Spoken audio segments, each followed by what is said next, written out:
안녕하세요 여러분, 도쿄하미주식입니다. 이틀 전이었던 7월 14일 목요일날 인플레이션 수치가 나왔는데요. 컨슈머 프라이스 인덱스의 경우는 9.1%를 찍었고요. 원유와 곡물이 빠져있는 콜 프라이스 인덱스의 경우는 5.9%를 찍으면서 많은 투자들을 놀래키는 결과를 보여주었습니다. 왜냐면은 이 두 개의 CPI 모두 예측치를 상회해 주었기 때문이죠. 그럼에도 불구하고 나스닥과 S&P 500은 오히려 살짝 올라주었고 다우지수는 살짝 떨어지는 모습을 보여주었습니다. 어떠한 이유에서 이렇게 나스닥과 S&P 500이 상승을 해주었던 것일까요?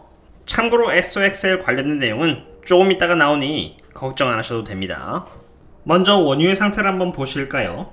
2012년 6월 8일 정도를 기준으로 해서 원유 가격은 레코드 하이를 찍고 내려오기 시작하여 97달러까지 도달했다는 것을 볼 수 있습니다. 이번에 9.1%의 CPI는 6월달의 데이터로 원유의 가격이 6월달에 이렇게 최고 기록을 갱신했다는 것을 감안한다면 CPI 또한 최고기라고 생각할 수 있는 것입니다. 그리고 원유의 가격이 떨어졌으므로 7월달에 발표될 CPI는 6월달 대비해서 낮을 것이구나 라고 이어질 수 있는 것이죠. 그리고 인플레이션에 있어서 큰 영향을 주는 지표는 바로 음식입니다. 음식 중에서도 옥수수를 먼저 보겠는데요. 한 달이라는 기간 동안에 옥수수의 가격은 6월달 대비해서 이렇게 급격하게 하락했다는 것을 볼 수 있습니다. 그럼 보리는 어떨까요? 보리 또한 6월달을 시작으로 해서 7월달까지 약 30% 정도가 하락했으며 밀가루의 가격 또한 이렇게 줄어들고 있는 상태입니다. 7월달이 벌써 절반을 지나가고 있는 상태에서 인플레이션의 대부분을 차지하는 에너지와 음식 쪽이 좀 낮아질 것이라는 것이 예측 가능한 상태이고요. 이러한 상태에서 새로운 자동차의 가격대는 줄었고 중고차의 가격대 또한 줄어들었다는 것을 볼 수 있습니다. 인플레이션이 전반적으로 점점 진정되고 있는 흐름을 보이기 시작한 것이죠. 적어도 지금까지 상황을 봤을 때입니다. 이러한 상태에서 인플레이션이 점차적으로 진정된다고 한다면 어떠한 섹터가 가장 먼저 반등을 보여줄까요? S&P 500에 위치해 있는 기업들은 보시는 것처럼 커뮤니케이션 서비스부터 유틸리티스까지 다양한 섹터들이 존재하는데요. 그 중에서도 IT 섹터가 2022년 1월을 시작으로 24.2%가 빠지면서 전체 섹터 중에서 세 번째로 가장 많이 빠진 섹터로 기록하게 되었습니다. 사실 에너지 종목을 보유한 주주님들 외에는 지금 모두가 많이 힘들어하고 있다고 해도 과언이 아닌 장세인 것입니다. 그럼 이러한 IT 섹터에서도 어떠한 섹터가 유난히 많이 하락했을까요? IT 섹터에서도 보시면은 여기 애플리케이션 소프트웨어를 시작으로 해서 테크놀로지 하드웨어까지 많은 섹터가 있는데요. 이 중에서 가장 많이 하락한 섹터 중 하나는 반도체 쪽이라는 것을 볼 수 있습니다.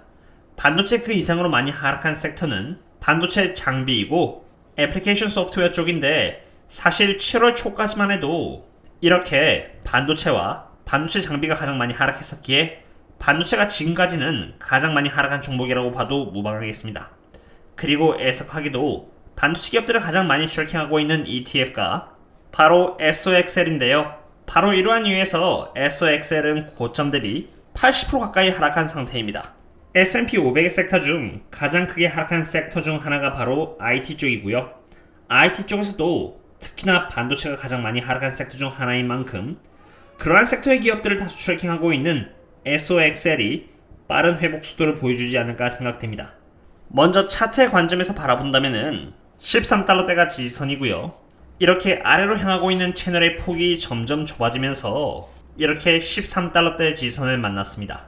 이것은 Falling Wedge 패턴에서 벗어나고자 하는 그런 모습을 보여준다고 볼 수 있으며 맥 또한 이렇게 점차적으로 위로 향하고 있다는 것을 봤을 때 주가가 회복할 가능성이 높지 않나 생각이 됩니다. 그리고 저는 이러한 기업들 중에서 퀄컴과 엔비디아의 주주인데요. 퀄컴의 차트를 보시면은 퀄컴은 오랜 기간 동안 다른 반도체 기업들과 함께 이렇게 쭉 하락세를 보여줘 왔다가 최근 하락의 채널을 깨고 올라왔다는 것을 볼 수 있습니다. 우선 지금은 이렇게 120일 EMA 선을 깨 주었고요. 과연 이 선을 지킬지는 현재로서 알 수는 없지만 만약 지켜준다면은 이제는 앞으로 우상향 랠리를 할 수 있다는 것을 의미하는 것이고 제가 DCF 밸류에이션에서 보여드렸던 것처럼 퀄컴의 적정 주가인 184달러까지도 회복할 가능성도 배제할 수는 없을 것입니다. 그럼 당연히 SOXL 또한 함께 따라 올라가겠죠. 하지만 그렇다고 해서 차트를 맹신해서는 안됩니다. 트레이더들이 매매를 할 때 차트를 참고해서 하는 만큼 그들의 이중이 앞으로의 흐름에 반영이 충분히 될 수는 있으나 주식이라는 것이 맹신하는 그 순간 항상 뜻하지 않는 결과를 보여주는 법입니다.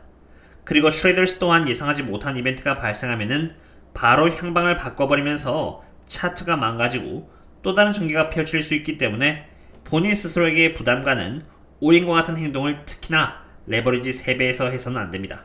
설사 그게 SOXL이나 TQQQ라고 할지언정 말이죠. 제가 SOXL이 오를 가능성이 높다고 말씀드리는 이유는 단지 차트만 보고 말씀드리는 것은 아닙니다. SOXL이 트래킹하고 있는 섹터들은 여기 반도체와 반도체 장비 쪽인데 아까 보여드렸다시피 이 두 개의 섹터에서 가장 많은 하락이 나왔고 실제로 브로드컴, AMD, 인텔, 퀄컴 등 엔비디아를 제외하고는 모두가 거의 저평가형으로 진입한 상태입니다. 그 말인즉슨 언제 반등이 나와도 이상하지 않다는 것을 의미합니다. 그리고 저평가받는 종목들은 나름대로 그럴만한 이유가 있다고도 말할 수 있는데 SOXL이 트래킹하고 있는 반도체 기업들의 펀더멘탈은 대부분 훌륭합니다. 제가 알고 있는 엔비디아, 브로드컴, AMD, 인텔, 퀄컴, 텍사스 인스트루먼트 그리고 KLA만 해도 굉장히 훌륭한 펀더멘탈을 갖고 있는 기업이며 리세션도 충분히 대비가 되어 있을 정도의 현금 흐름과 재무 상태를 보유하고 있는 기업들입니다. 그러므로 그 누구도 예측할 수 없는 거시경제 부분이 긍정적인 방향을 보여주기만 한다면은 튼튼한 펀더멘탈과 재무 상태 그리고 저평가라는 특징을 바탕으로 해서 원래 가치로 반등을 해줄 수 있는 것입니다. 지난번 영상에서도 반도체 섹터의 미래 전망에 대해서 말씀을 드렸으니 이번엔 제가 리서치한 다른 정보를 또 공개해드리도록 하겠습니다. 바로 폭스콘의 반도체 관련 경제 전망인데요. 타이완의 기업인 폭스콘은 전 세계의 가장 큰 일렉트로닉 메이커 회사로 애플과 같은 무수히 많은 고객들 대상으로 생산을 책임지는 만큼 그들의 전망은 꽤나 참고가 된다고 할 수 있습니다. 여기 2022년 7월 5일 기사에 따르면은 비록 높아져가는 인플레이션으로 인해서 수요가 조금 타격을 입긴 했지만 그럼에도 불구하고 스마트폰과 서버 쪽에서 굉장히 강한 매출액이 발생될 것으로 예상돼 2022년의 가이던스를 상향시켰다고 했습니다. 물론 다른 글로벌 제조사처럼 폭스콘도 중국에서의 코로나 락다운으로 인해서 스마트폰의 생산에 차질이 생기면서 타격을 입긴 했지만 3분기에는 굉장한 성장을 할 것으로 기대가 되기 때문에 산업 전반적으로 긍정적인 뷰를 갖고 있다고 한 것이죠. 오늘은 이렇게 인플레이션과 SOXL에 대해서 알아보았습니다. 인플레이션이 앞으로 어떠한 모습을 할지 아는 사람은 그 누구도 없기에 예측하는 것은 사실 의미가 없습니다. 그러나 적어도 단기적으로는 곡물 가격과 원유 가격이 하락을 하고 있고 그 외에 중고차 및 새차의 가격 또한 하락을 하는 모습을 보여주었기 때문에 적어도 7월의 CPI는 그나마 나은 모습을 보여주지 않을까 생각합니다. 그러한 경제상을 바탕으로 가장 빨리 반등을 보여줄 섹터는 개인적으로 반도체 쪽이라고 생각하고 있고요. 반도체 쪽을 트래킹하고 있는 SOXL이 되리라 생각합니다. 여기서 가장 조심해야 하는 것은 무리하는 것입니다. 설사 SOXL이 마치 이제 오를 것처럼 보여도 이미 충분한 대응을 하셨고 그릇에 넘치는 금액을 투자해 놓으셨다면 조심해봤자 나쁠 것은 없다고 생각합니다. 왜냐하면 3배 레버리지인 만큼 빠르게 회복해 나갈 것이기 때문입니다. 원래 수익이라는 것이 모르면 욕심이고 알면 알수록 정당한 것입니다. 그 어떠한 것에서도 100%는 알 수 없다는 것을 인지하시고 아는 만큼만 천천히 투자해 나가신다면 앞으로도 즐겁게 투자해 나가실 수 있으리라 생각합니다. 오늘의 분석은 여기까지 하도록 하겠고요. 그럼 다음에 또 다른 기업 분석과 함께 찾도록 하겠습니다. 그럼 다음에 또 만나요. See you later.